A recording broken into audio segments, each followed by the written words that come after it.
We exposed the BBC with thousands of people outside their offices in Manchester.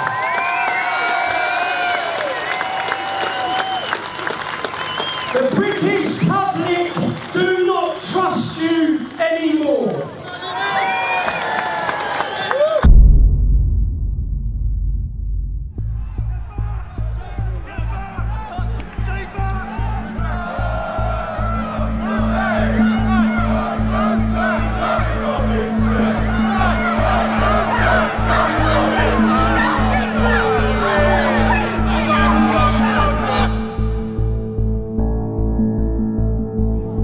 Michael is going to explain what's going to happen next, right? I'm being arrested. I am being arrested. I've caused a breach of peace. I'm being arrested. But the content of what you're Can we just say streaming. The content of what I'm streaming, I'm being arrested for breach of the peace. I'm being arrested for breach of the peace. You've all watched this. You've all watched this. You've all watched this. You've all watched this. Can you get me a solicitor? Can you get me a solicitor? Can you just turn off your live feed? Can you get me a solicitor? Turn off your live feed, please. Yeah? What are you arresting you for, Tommy? Breach of the peace. Apparently I'm inciting on my video. He has actually done nothing wrong. You can sort anything like that. It's for you to go to his video and see he's not. He's even said,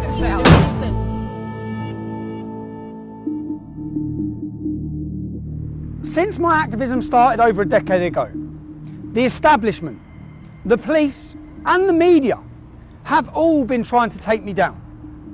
The whole world saw me wrongfully imprisoned last year. 2.5 months on solitary confinement. What was the response by the media to that unlawful detention? They justified it. They lied to you. All of them reported that I pled guilty. None of them got the transcripts from the court. None of them reported the truth. We have a corrupt media. When I went to prison and 600,000 people signed a petition for my release, 30,000 people marched here demanding my release. When I come out of prison, I was completely unaware of the lengths that they were going to take me down. My PayPal was removed. That removes my ability to hire a team and work and bring you the other side of the story. My website was closed down, but I was completely unaware that Panorama, the world's leading investigative journalist documentary, were working on a programme about me with the working title, Tommy Takedown. This was their final punch. They were about to discredit me to the nation, to you, the public. And I will prove that that documentary is not impartial, that it's scripted, that they invent things, that they lie, that they clip, that they edit. What you will witness in this documentary will prove to you this isn't about Tommy Robinson. This is about all the people that have been lied to, all the people who have been mislabelled, despite all their efforts to silence me. It became very apparent that something far more sinister was going on. With the collusion between the establishment, Panorama, and a far left extremist organisation called Hope Not Hate. You're going to hear about the tactics they use to get the narrative they want.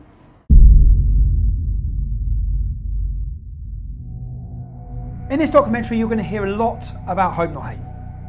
It's important you understand who they are. Hope Not Hate is a so-called anti-fascist organisation who formed in 2004. They formed from a group and a magazine called Searchlight. Nick Lowles, who now leads Hope Not Hate, was a lead member of Searchlight. In 1984, Searchlight worked alongside Panorama to fraudulently edit footage which they were prosecuted or taken to court and sued for. They paid £1 million damages to Conservative MPs who they wrongfully edited footage to link them with far-right extremist groups. Hope Not Hate brand themselves as an anti-fascist organisation. They're there to tackle fascism. In reality, they label, slander and attack anyone who speaks out against open borders or against Islam. The worrying thing is they have a lot of influence. For example, all media outlets across the UK, across the world, take what they say as credible and they work hand in hand with them. From CNN, The Guardian, Huffington Post, The Independent, Sky News, Newsnight, Panorama, the Metro, the Sunday Times. They even advise the UN. They advise counter-terrorism. In their advice to the UN, they say that our Day for Freedom demonstration that many of you would have watched was a far-right extremist rally. That's fake news. being given as credible information and taken as expert info by the UN. Our Day for Freedom demonstration had homosexual speakers, drag artists, black speakers, Asian speakers. There was nothing far right against it. It was a liberal demonstration demanding free speech. So what happens is when someone gets censored on Twitter for some kind of for hate speech or for incitement to violence or engaging in some kind of terrorist communication, they get their account taken down. They tend to come back, and that actually leads to a sort of an increased level of sense of participation and integration into these networks. So I do a lot of work looking into right-wing extremism in the United Kingdom and the United States. And one of the things that we've seen there is actually an entire mobilization of right-wing extremist activity around the concept of the freedom of speech being taken away from people. So just a few weeks ago in London, there was a march attended by a few thousand people that was called Day for Freedom, and that was entirely sort of centered around this issue of free speech and the sense that in the kind of parlance of the extreme right, the liberal establishment was trying to silence extreme right, legitimate conservative voices. Just last year, Hope Not Hate were identified in a Swedish military report on left-wing extremist violence. It has been proven that Hope Not Hate exaggerated hate crime figures by 3,000%. Nothing they said after that point should ever have been taken as credible, let alone taken by journalists without checking anything and spread around the world to demonise and slander people and organisations. They play a key role in pressurising social media giants, whether it be with petitions or requests from MPs that they're working alongside with to say who's promoting hate. Not who's promoting hate that would breach laws in this country, but who needs silencing with their opinion. They're now teaching your children in schools about fascism. If we take a quote from their original spin doctor, Dan Hodges, from his quote you'll understand the tactics they use in this documentary. It was a no-holds-barred bare-knuckle PR.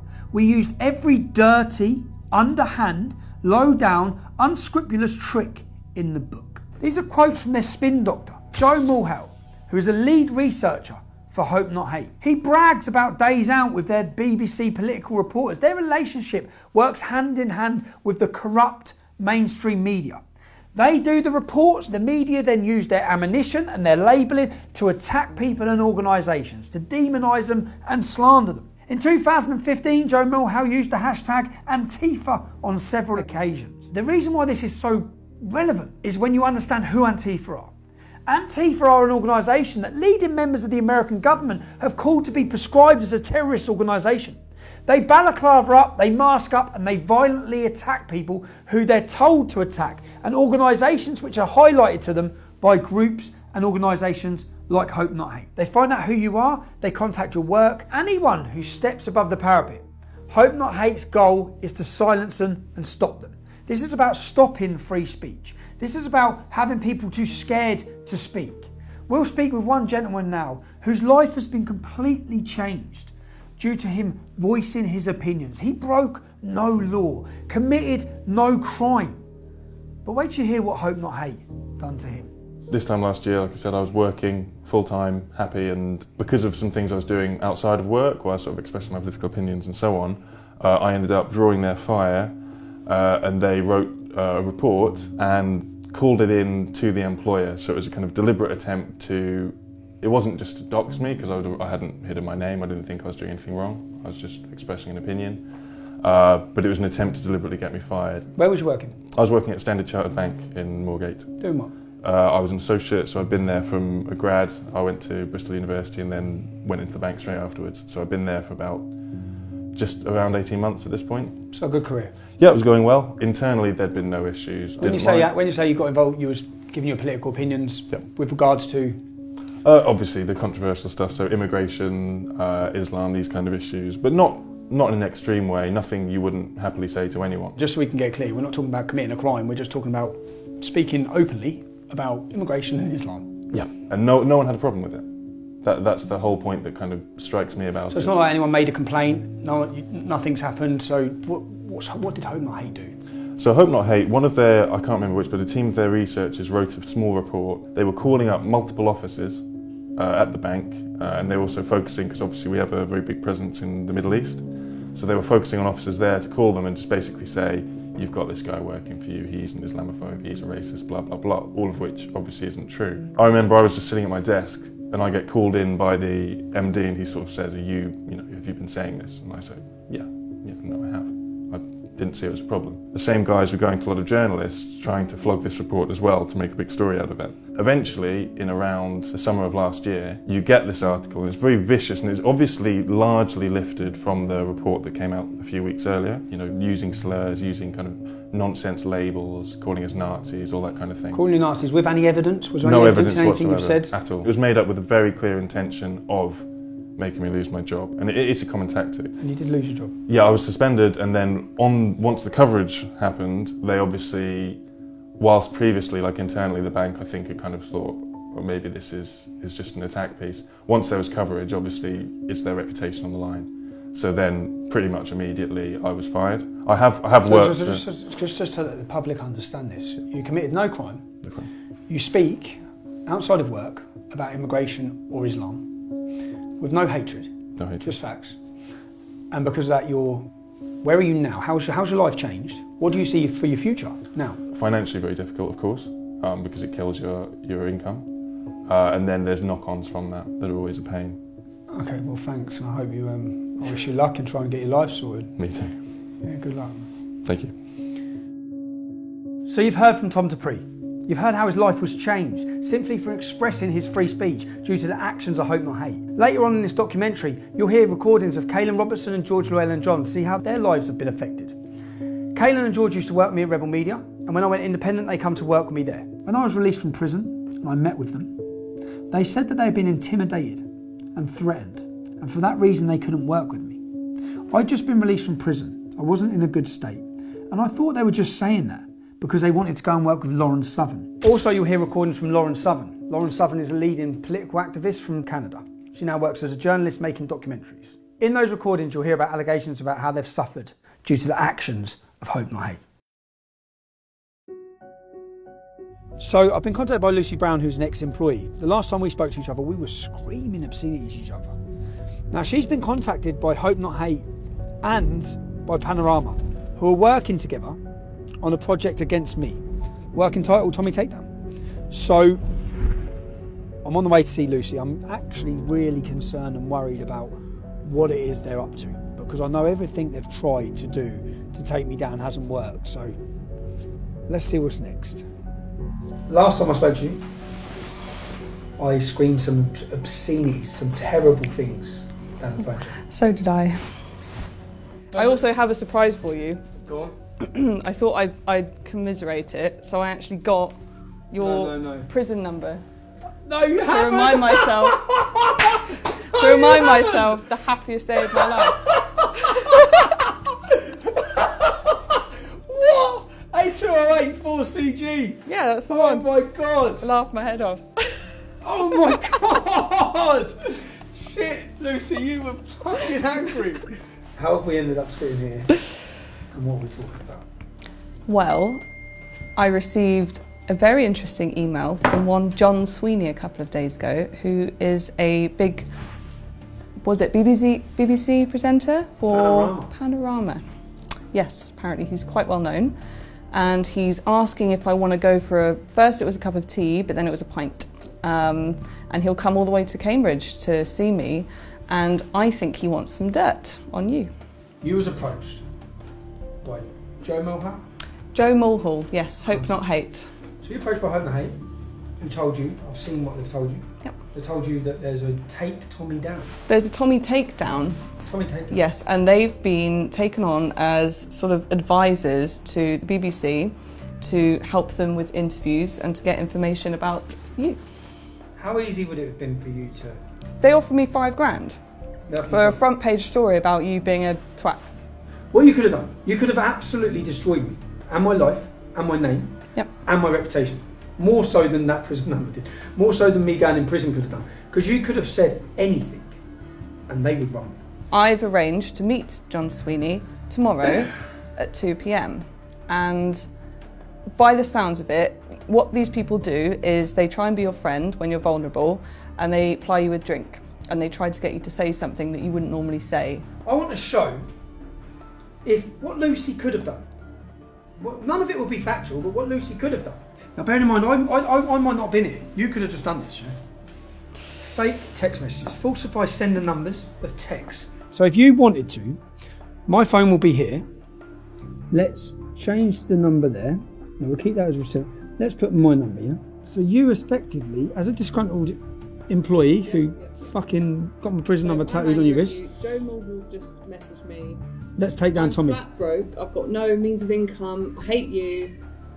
Joe Mulhall's just messaged me saying I can get you some money to do Tommy in. So I can go to fakemytext.co.uk and I can make you text me and then I can show Panorama. My phone's here. I'm at home, right, minding my own business. I've got Joe Mulhall here. Joe Mulhall offering the takedown of Tommy Robinson. Offering me some money, and you have said to me, what? If you have anything to do with this Panorama documentary, I will fucking bury you. You bitch. No.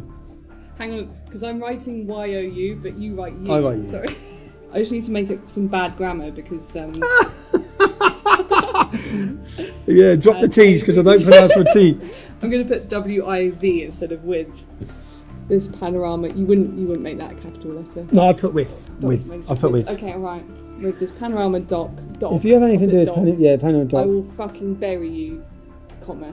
Bury you, you bitch. Just to prove, I could have nothing to do with this. I'm not. My phone's here. Yeah. So I've not sent you a message. Yeah. So let's wait.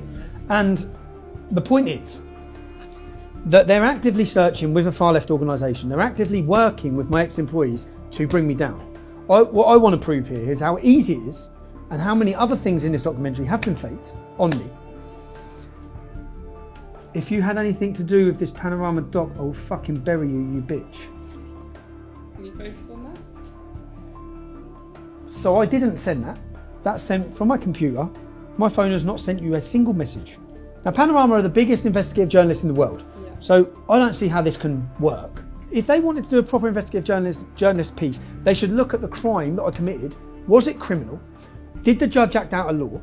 Were my human rights abused? One of the biggest cases in this country's history in modern time. Yeah, 600,000 people signed a petition, 30,000 people marching, ambassadors from the American government, every political party in Europe talking about it. The most talked about court case in decades, but they're not bothered about that. This is fake. Yeah. This is going to be falsified. This is not me. And I want to see if this, by a disgruntled ex-employee, could make its way around the world. I'd like to see how much power Hope Not Hate have over the world's media. Yeah, basically.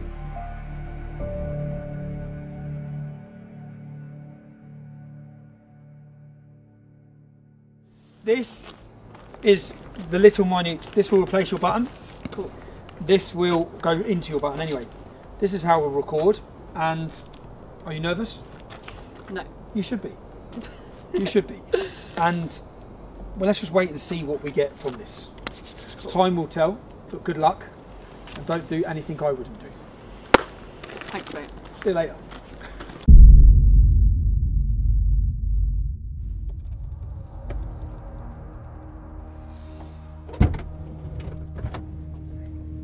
Success? Mission accomplished. Mission accomplished.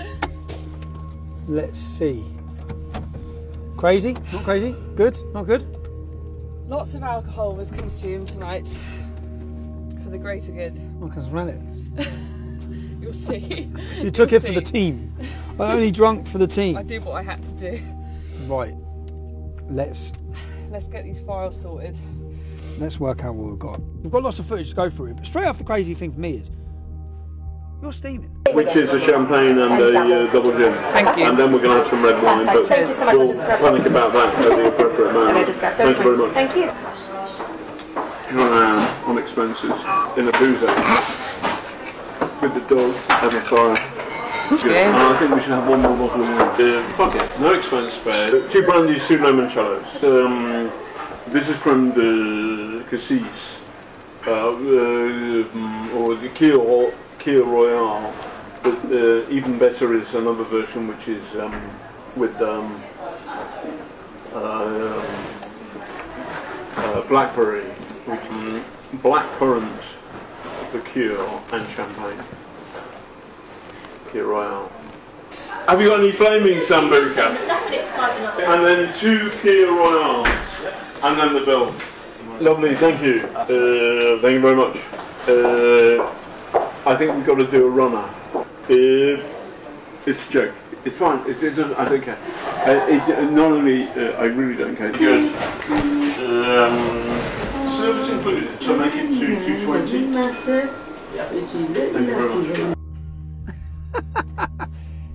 Was this on BBC Expenses? How much alcohol's been consumed? I've heard him mention 3 bottles of wine, champagne, flaming Sambuca, all in 5 minutes. And you can hardly sit up. So, for me, that's an expensive scandal that the licence fee payer is paying for. Should we be paying for you to get pissed? Yeah. Of course you think we should. Me getting drunk is me being more lucid, and then I'll tell him stuff. So he's wanting to get you drunk. He's using the expense money to get you drunk in order to get you information. Get me drunk, be nice to me, be my friend, and then I'll loosen up and be like, oh, I've got this recording, or I can tell you this, or whatever. You may not like what I'm about to say, but one of my political heroes is the former head of the IRA, who turns the IRA, not... Who? Nick Lowell's? No, not the guy who got on well with the Queen. So there are 2 of them. I should know that, but Danny McGuinness, I think his name is, and he got on anyway. He was the chief of staff of the IRA. People say. Hey man, I've heard the Irish are being genocided. And last time I was there, they're okay. Martin McGuinness. His political hero is Martin McGuinness. Martin McGuinness, leader of the IRA. He's responsible for murder, bombs. It's a strange person to have as your political hero. From, I don't know, from someone who's trying to paint me as extreme anyway. That is the sole reason I wanted to do this. For me, that is terrifying. How can they get that? How can he say he can do that from that innocent conversation or argument or disagreement, which has got nothing to do with that? So that is the sole reason I wanted that footage, to see exactly what are, and that's terrifying for me to think, what the hell are they about to portray to this country about me? What the hell are they going to say? That's not the first time that's happened. In what sense? Because I told you about, I was offered $5,000 to do like a story on you, like a front page newspaper story. By Hope Not Hate, you're talking about in the kitchen. By Hope Not Hate. But I was also... By Hope Not Hate, who are working with these lot. Yeah, but I was also approached by a really mainstream newspaper, basically, to kind of make it out that you were like sexual allegations against me or something. What, they were approaching you for that? At a time when we fell out? Yeah, they said when I was at my lowest and I basically didn't have a job and I was like, a complete mess, and they were trying to like dig and get stuff out of me. And they were trying to make out that you'd done like a Me Too. They were trying to make out that you basically like abused me. And then they wanted to put in, they kind of ran with and went back to their editor. And then I called up and said, I really don't want this. This isn't true. You've kind of twisted it to fit your own narrative here. And he said, well, I'm sorry, it's too late. I've already sent it to the editors. And they want to run the story, this journalist. So I then had to call up, this national journalist kind of like lawyery thing where you can call up and complain. And I had to put in writing saying, please do not put this out. If you put this out, I'm going to have to go against you legally or something. So I had to fight to get this story out of the paper. From a mainstream journalist? From a top tabloid? Big. In order to portray me as an abuse, essentially... Me as a victim, yeah. But it wasn't true. With no truth in it all. No. And that for my life, do you know what, the whole purpose in me wanting this, the whole reason why I've wanted to do this is because I've been absolutely terrified of what they're doing. And that one little recording there proves that they will change what I'm doing and saying. This is massive. This is Britain's leading investigative journalist documentary by the BBC that we pay for, creating, editing news in order to destroy my life. Now, John Sweeney's been contacting me for weeks now for a gotcha moment where he can interview me and throw all these accusations from God knows who at me. Well, that gotcha moment is now in my hands, because I'm now going to sit down and I'm going to put these to John Sweeney to see how he justifies any of this. So for 2 weeks now, I've been emailing John Sweeney. They've been trying to get me to sit down for an interview. I emailed him yesterday and said the only day I can do is today, and I won't come to London, it has to be in my venue. I've organised this venue. I've told them that I'm having a free speech event later in the evening. So we've prepared this projector with all of our undercover footage to try and find out and ask John, what exactly were you planning? What exactly are you doing? So rather than them grilling me, which is how they're expecting it to be with his executive producers, when they sit down, we will play through each clip. I'm going to go to my children's assembly now. When I come back, it's action. I'm nervous about it. See what happens. You alright? Just take this off.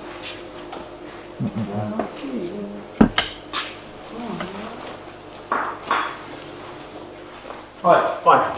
How you doing? Thanks very much for doing this, thank you. Which one? Good, everybody's phones off. You alright? Before we do start, I just wanted, because I am paranoid of fair and balanced reporting, I just wanted to clear a couple of things up with you while we're here. Is that alright before we start? Okay, but you're recording, I think, aren't you? You're recording, so aren't you? That's fine. Yes, okay. That's okay. fine. So we're not starting yet? No, we don't have to start the interview. I just want to clear a few things up. So, this is a panorama documentary. You wouldn't be working with an organisation called Hope Not Hate on this documentary, would you? In order to find people to give negative opinions of me. No. That's what we're doing. We're making a panorama documentary. The BBC makes all the editorial reports. Okay, so it's a BBC, because it'd be quite strange for the BBC to be, how the BBC could be impartial on a documentary when Hope Not Hate are an organisation who are funded specifically to destroy me. There are two separate entities. Okay. The BBC, I work for the BBC, this is the BBC panorama production. Okay, can I just quickly show you something here? So what this is Joe Moorhouse from Hope Not Hate, and what he says in this message is that Hope Not Hate are steering this documentary. My name's John Sweeney, okay. and I'm a reporter for Panorama. Okay, John. So what this other guy says, he's not steering. Okay, are you aware of any threats or blackmail that's been made to any of my ex-employees to give negative information about me to you? Are you aware? No. Can you just listen to this one? We were basically threatened with the most horrendous shit you can possibly imagine for 3 months, constantly, to do this. Constantly. Because basically, why they have dirt on us is when we left Rebel, I don't know if I told you this, when we left Rebel, we were really fucking angry, and none of the media would take all the stuff we had on them. So Nick Close reached out to me on Twitter and he was like, oh, meet up with us. And we were like, oh, okay, like we weren't working with anyone then. So we were like, yeah, fuck it.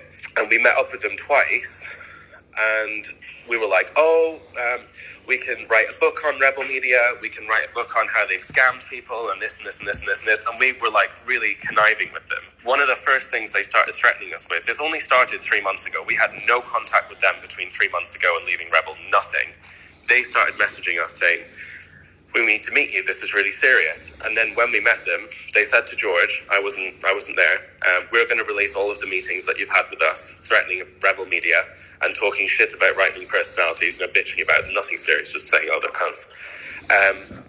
And they're going to make you, and we're going to basically expose you. And also, we've got 6 signatures from the top trade unionist organisations in the country saying that they're going to come after you, and the government have opened a new department which we're advising on counter-terrorism, which are going to prosecute you for writing scripts which have incited the Darren Osborne terrorist attack. And it was like, they were basically like, you're going to fucking go to jail and you're going to get exposed for meeting with us if you don't work with us.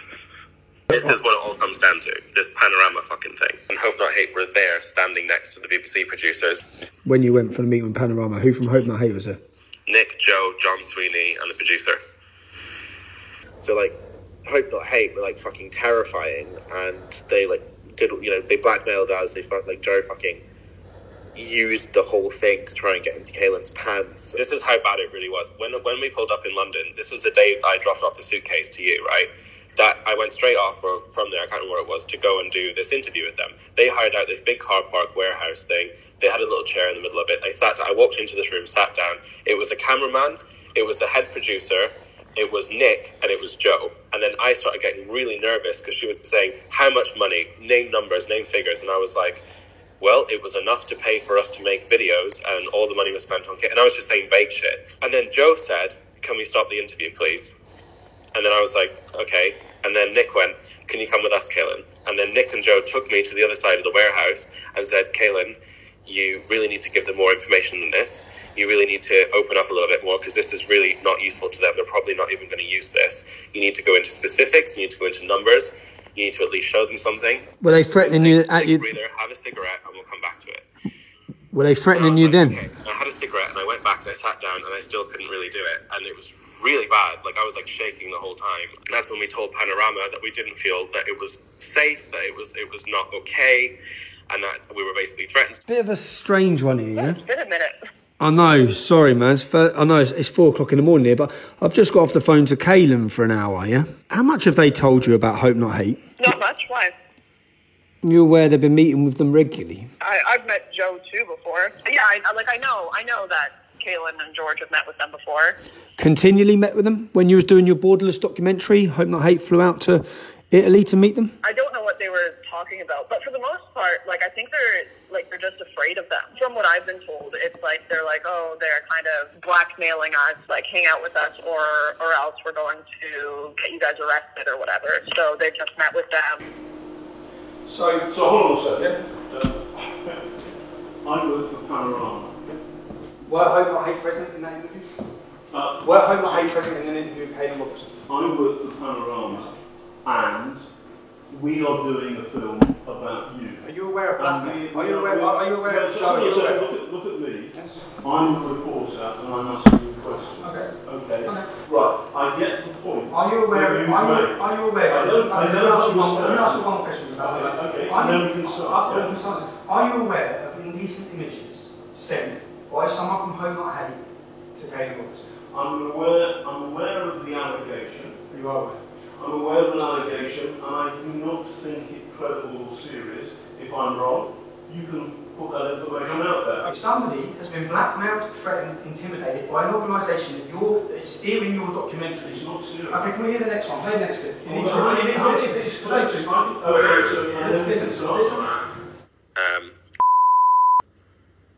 Made really inappropriate, I don't know how to describe it, almost basically like a sexual assault situation towards me when I was really drunk, pretty much passed out. Fuck you know, this gets messier and messier. No, hold on, yeah, okay, and I got really upset and I broke down and I told George about it last week because it's really fucked me up, and George messaged Nick, and apparently nearly got suspended, and it's fucking, it's a really big mess.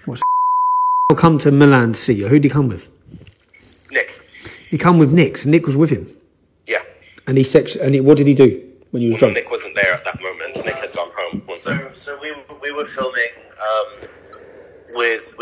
with Lauren, and then they said, you've got to meet us. So we flew to Spain via Milan, met them in Milan, literally just had a coffee with them where they basically just carried on threatening us, and said, you've got to do Sky or one mainstream media thing. And then I went back to London to drop something off and to go then to Spain. So Kaylin was left in Milan for one night. Nick left that night as well, I think. And then this is when this thing happened. Caelan said that he was basically really wasted, that he thinks let himself into Caelan's room. And basically, yeah, Caelan kind of woke up and was like half naked, like trying to do stuff with him. And then Caelan said no, and was like, oh, you don't have to tell anyone, blah, blah, blah, blah. Caelan was like really fucked up about it. So this was like 3 months ago, or 2 months ago, and Caelan only told me about it last week. So I messaged Nick saying, like, we need to talk, what the fuck is going on? And then Nick said that he's like doing an investigation into it. George also messaged Panorama saying, guys, hope not hate raped Caelan. Hello? Hi Joe, it's Tommy Robinson. Oh, hi there, how's it going? Yeah, not bad. Obviously you're aware I have a documentary coming out on Saturday. I'd just like to ask you a couple of questions quickly about your involvement. Bear with me, I'm not going to be able to do it over the phone, I'm afraid. I'm not going to I'd have to speak to colleagues before I can do anything, I'm afraid. So you can't just answer why you were you present during an interview with Caelan Robertson and Panorama? I'm not going to be able to talk about anything on the phone. Why not? Why not? Well, you can't just ring someone up. If you want to speak to me, you can drop me an email and we can... this is just your opportunity to counter what's being said. I'm not going to answer any questions over the phone, although I don't see what's the issue there is, even if I was. Really. So, were you and Nick Knowles present during an interview with Caelan Robertson and Panorama? I've said everything I'm going to say to you, Tommy. I'm not going to answer any questions like that. If you want just a yes or no. It's just it's a simple yes or no. Simply, look, Tommy, we're wasting time here. Okay. We must ensure we avoid bias or an imbalance of views.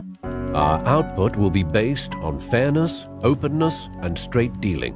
Contributors will be treated honestly and with respect.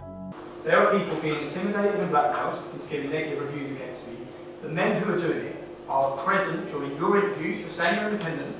Now John, when it comes to fake news, you're John Sweeney, so I'm going to separate you from these allegations that are being made. There are allegations. There are allegations. We can agree on that. We can agree on that. Okay, so these are allegations. These are allegations. And there is no evidence apart from your words or their words John, as to the substance of these allegations as I understand it.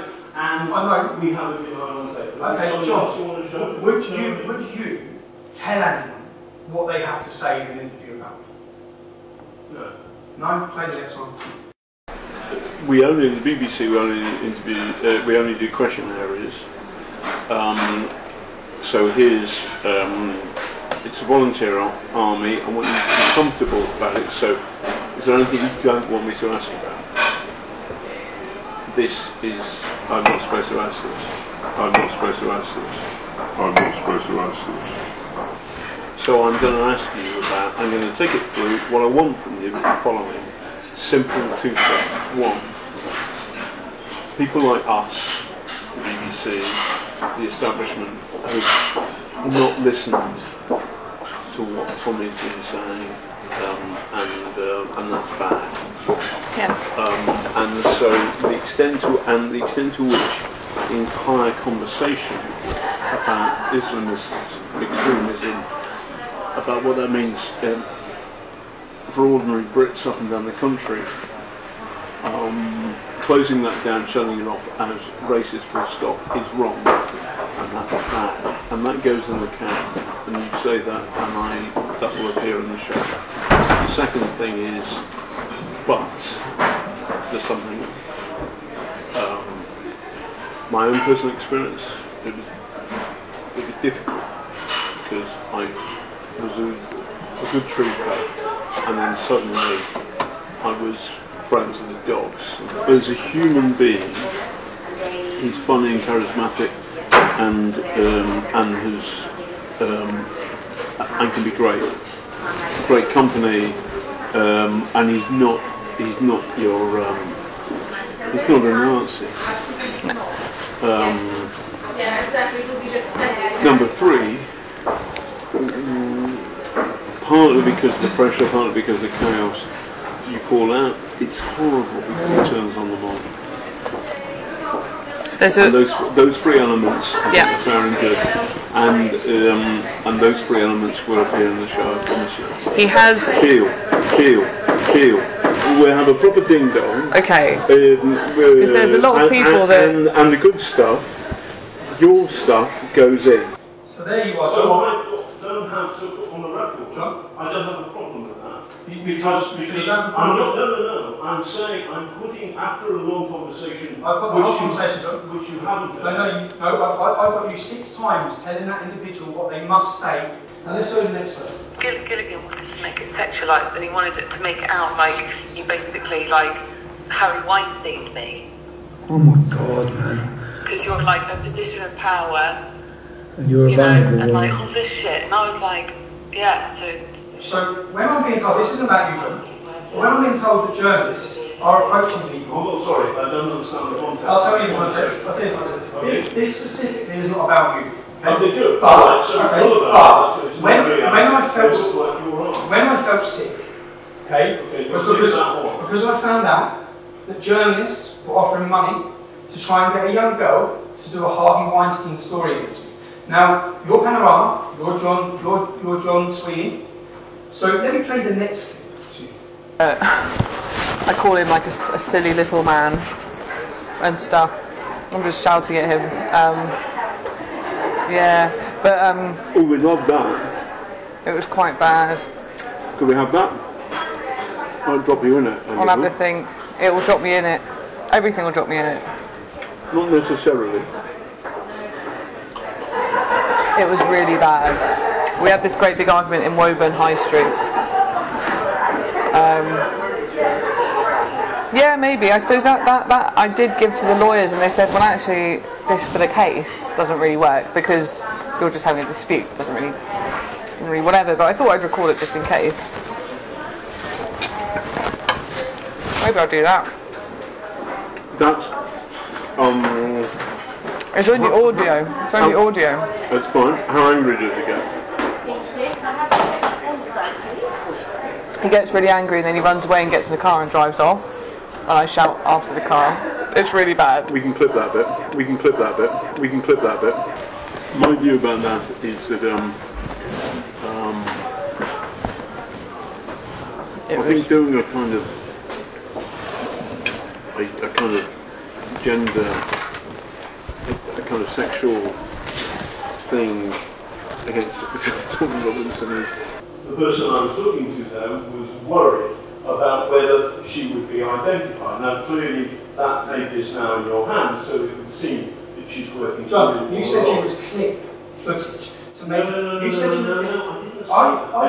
Do you have any idea what implications? You tried to turn a normal argument into a sexual matter. No. Yes, you did.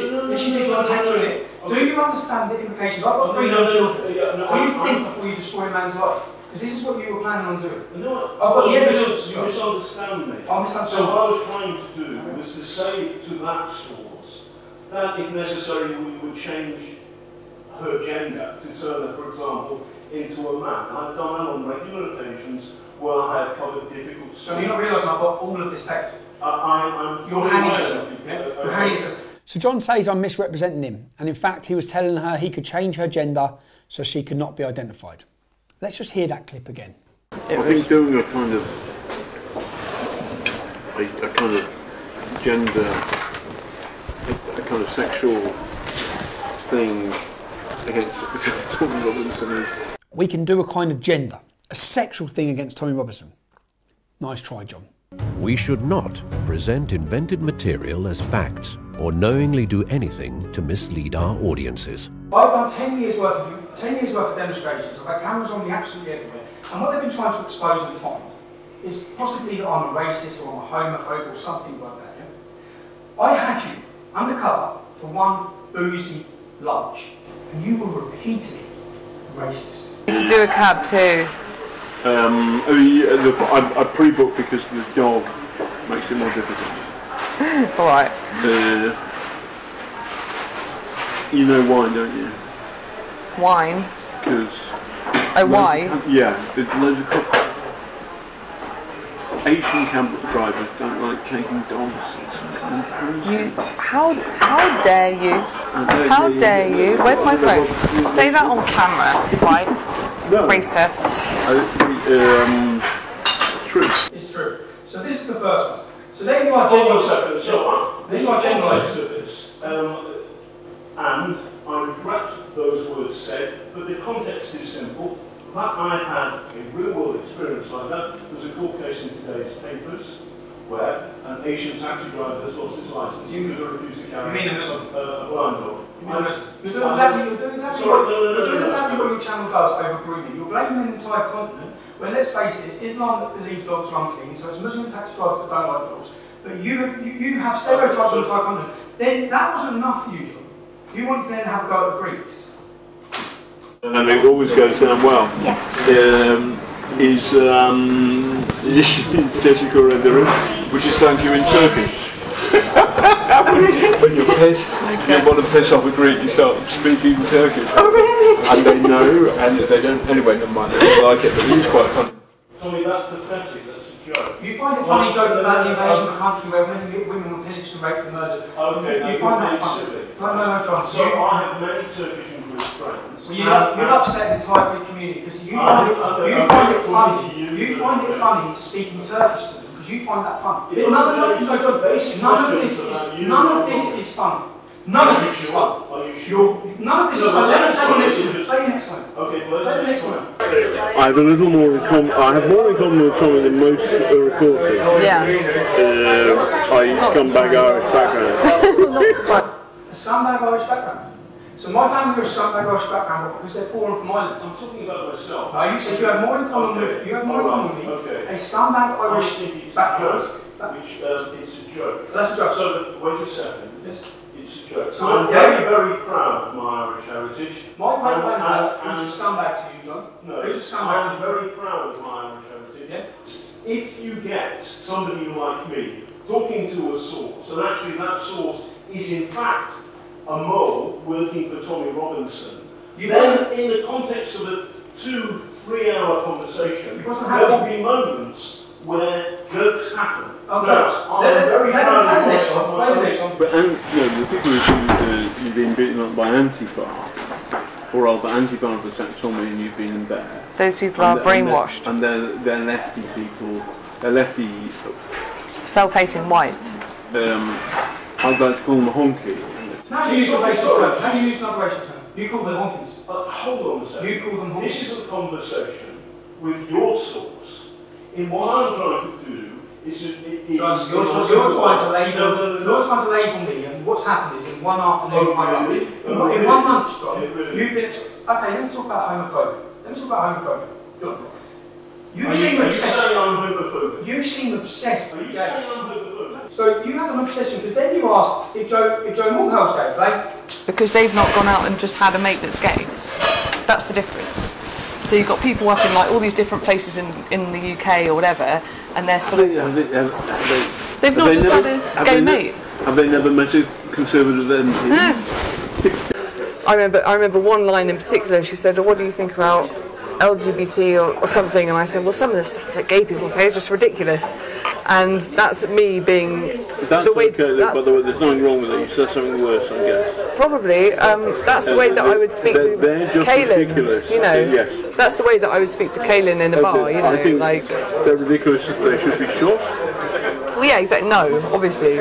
No, I know. But did you say it? No. Good. That's the thing, because unbeknownst I would say that, by the way. I would. And they should be shot.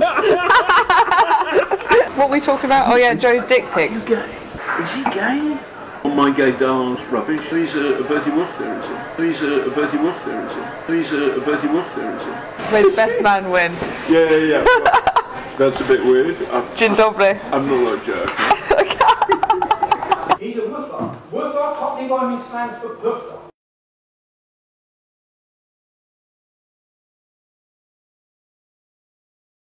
Presenters, reporters and correspondents are the public face and voice of the BBC. Woofer is when you ask, you're able to explain. That is the most derogatory term you could have used possible for a homosexual person. Oh, come on. John, my oldest friend at university is gay. I'm not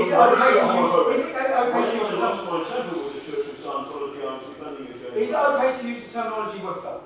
Is that okay? It's not great. Is it okay, John? No, it's not. It's one of the most derogatory terms. No, it's not derogatory, but the idea that I'm homophobic is not true. Let's get down to the reason. Let's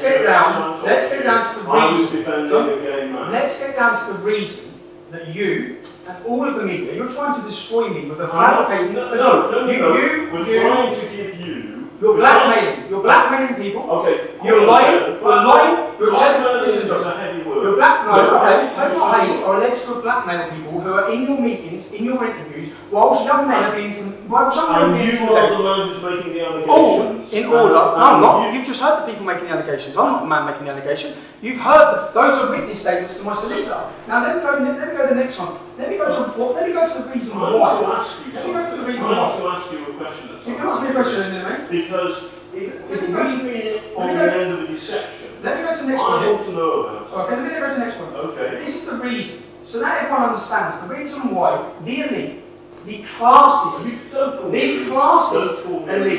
call me elite. Am I a cannibal? Let me play the next one. I've met Danny. Danny was, I was working on some film on Newsnight, and Danny was in the green room, and it was unusual to meet a white working class male in the Newsnight green room, and I was in the same way. Who's normally in there? Sorry? Who's normally in there? It was so unusual that me and one of my mates, we went down there to have a drink with him in the way that you would do with somebody from the, you know, a cannibal from the Amazonian. From Amazonia, or maybe a creature from outside. So working class white male is a cannibal from the Amazon. No, that's what you said. So you're on camera. Okay, so wait a second. You are a classist elitist. The way you view working class people is a disgrace. The reason we have the problem we have is because of journalists like yourself, from the background you're from, sneering down upon our community. Sneering down, thinking you're better than us, and let me just... My understanding of the Labour Party today is they're almost like blooming, I don't know, activists. Well, they're social. The point is, you hear much more accents like yours and mine, rather than fuck off, or rather than Tommy's. So the Labour Party, they will have accents like yours or hers, middle class, rather than fuck off. You believe the working class vocabulary is simply fuck off. That is your classism. What I'm doing here, John, is I'm exposing you, I'm exposing Panorama, and right now, John, because right now... So this text was sent to us, yes, and this is the text from that source who's on that video. Okay. And the text is, from you, if you had anything to do with this Panorama doc, I will fucking bury you, you bitch. Did you send that text? Point proven. I have video evidence that did not come from my phone, and here you are about to betray it to an entire nation. John. No, I'm going to ask you a question. I just told you. Sorry, okay. This would be, right now, this would be going on a documentary that would be aired to the entire British public. It wouldn't be, because we would put the right of replying. And here's the right of reply. John, is this true? John, is this true? As I expected, they did not bother to verify the authenticity of that fake text message in their hunt to take me down. John says he would give me the right to reply, to which I would say it's fake, but the fake allegation that I threatened to murder my ex-female employee would effectively be aired to millions of people across the world. And I'm certain every national newspaper would run with the headline, Tommy Robinson threatens to kill female employee. I wanted to prove, and I've just proved, how easy it is for fake news to be created and for people to be targeted and their lives destroyed. You have been harmed.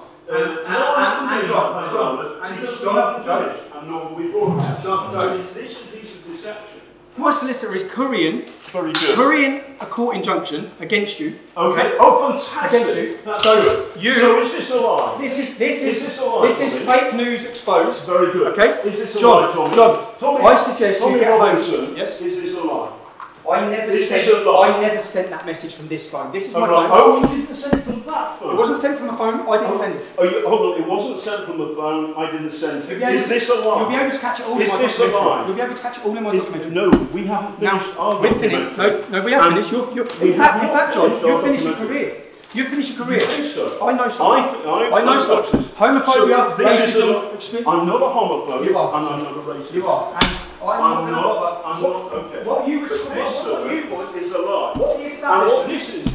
This is a picture. What the establishment was about to do to me, and they were going to destroy my name, sexualised comments. I'm not a member of the establishment. Yes, you are. You're working none of these things. Are you working the home I hate on this documentary? No. Have they been present in interviews? we have had some input from some people, including your spies. Have they been pressing news? Not John, not, you are fake news. You're fake news, and you've been proven. No. You've been creating. This is a lie, Tommy. You've been proving. You told us this a lie. This is a lie. And you, sir, are the source of the lie. The idea that I'm homophobic, that's not true. This man has lied to us through people. John, you don't. So, hold on. I suggest you prepare yourself, because once this goes live, which it's going to, outside your offices on the 23rd of February, I've got all the evidence of you creating stories, telling sources and people hold on a second. Outside your offices, because this is what you do all the time. All evidence, John. What you do is you threaten people. It's all evidence. You always threaten people. And the hate you put up online. John, don't talk about hate when you're calling people woofers. You intend listen, I'm sorry I called somebody. Oh, you are? Oh, you are sorry. What about, are you sorry to the Greeks? Are you sorry to the Irish community? Are you sorry? You insulted a Greek woman by speaking Turkish to her. You said you found it funny. I didn't know. It's on camera, John. It's on camera, John. No, but you said you would sexualise. You said you would sexualise my comments that were innocent. No. Yes, you did. You're on camera, John. No, I didn't. John, the world's going to watch this, bro. This is a lie. Good luck with your injunction. Good luck, my injunction. We haven't finished on Panorama. No. And stop threatening people. You finished. Shouldn't threaten Julia Ebner. You think I'm finished? I've got another thing coming, and I can give you that for free. Can you? Okay. Yeah. Good. Go and find a lawyer. I've already been with a lawyer, John. Okay? Right, I've already been with a lawyer. I've already dissected every one of your comments. No, you haven't. Yes, I have. What you've done is read the worst possible thing on it. I can defend every second of it. Word of it. Yes, I can. And on that note, and I will. All I'm saying, the establishment. You work for the establishment. None of these people are the establishment. No, you are. You're working with Hope Not Hate. You are working with the government, and you are all going against me because I speak out. I'm not working with the British government. This is a campaign. I understand some of the anxieties that you have. I get that. And John, why would you be creating one? Why would you tell someone what to say about me? Why would you tell them? I didn't do that, and you're mischaracterising me. You didn't do that. Everyone's going to watch this. No, I know everybody's going to watch it, and it'll be good fun. But more people will watch our Panorama. You find please. This is my life, John. It's my life. It's my life too. It's my life too. You find it fun. You find it fun to tell someone that an innocent comment is sexualised. Do you know what that would do to my family? Do you know what it would do to my children? Do you know what you're doing? Do you know what you're doing to my family? You have no idea what you're doing to my family. If you'd have got away with what you were trying to do to me, you'd have ruined me. No, you'd have broke my marriage. Hold on a second. You'd have broke my marriage.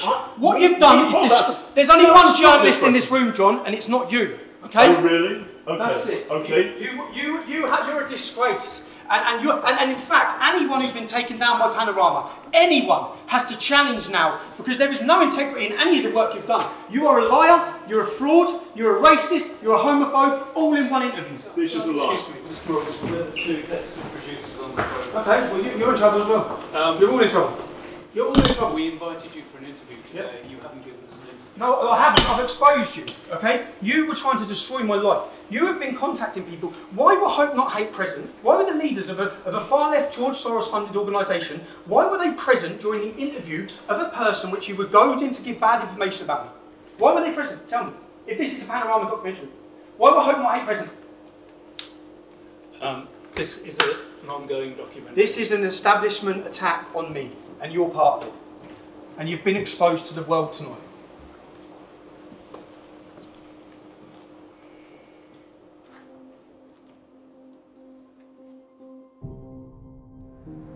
So let's summarise what you've seen.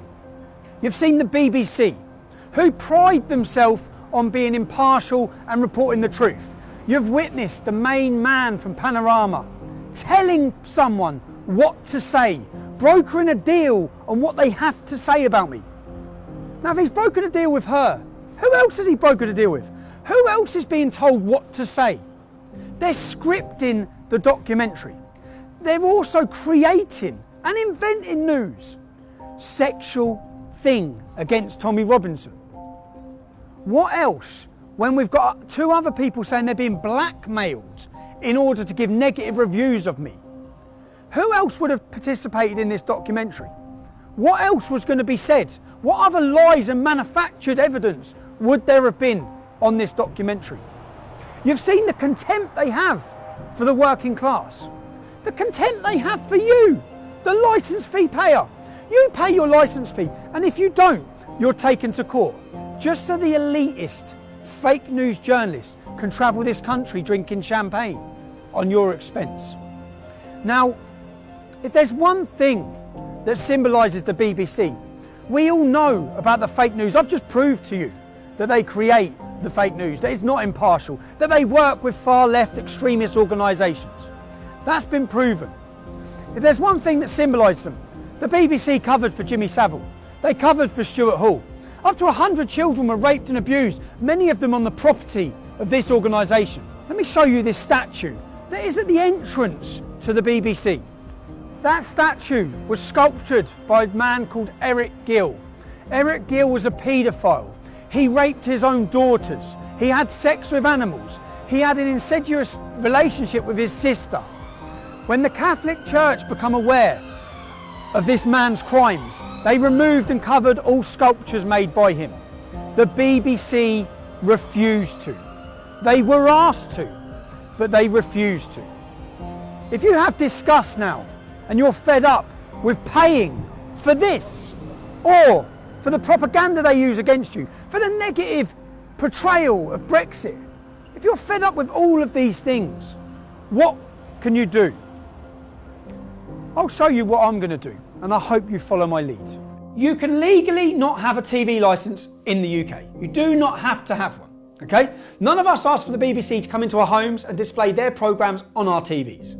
If you're fed up of paying for their propaganda when you don't even watch their shows, you can follow the steps I'm about to take you through now to end that.